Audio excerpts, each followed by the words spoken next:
She'd never been on a plane, not once. But on January 16, 1943, the U.S. Army handed her 5 dying soldiers and said, "You fly tomorrow." Second Lieutenant Elsie Assaat, Army nurse, 29 years old, stationed in Karachi, India. No flight training, no briefing, no protocols. Just 24 hours to prepare for the impossible. World War II was bleeding America dry. Getting wounded soldiers home by ship took 3 months. Many didn't survive the journey. The Army had a desperate idea: fly them home instead. It had never been done. No one knew if critically ill patients could survive.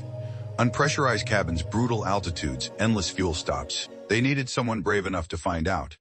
They chose Elsie, not because she was trained, because she was there.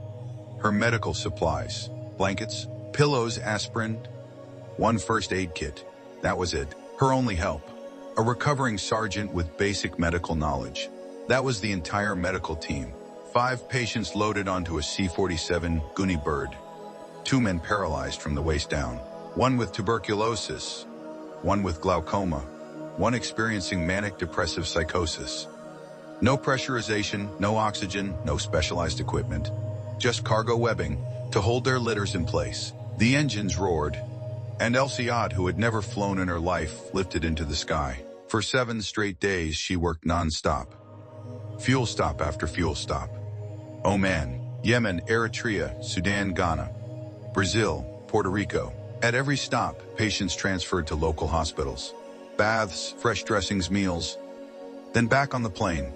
The cabin was deafening, the heat unbearable.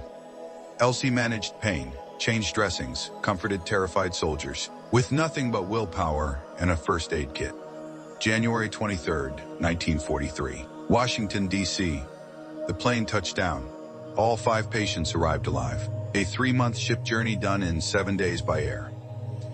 Every single soldier survived. Elsie was so exhausted, she later said, "I had to pull out my dog tag to remember my own name." But she didn't rest. She sat down immediately and wrote detailed recommendations. Oxygen for high altitudes, more wound dressing supplies, extra blankets and coffee. And pants. Her tight regulation skirt had been completely useless. Her observations were precise, clinical, revolutionary. 2 months later, March 1943.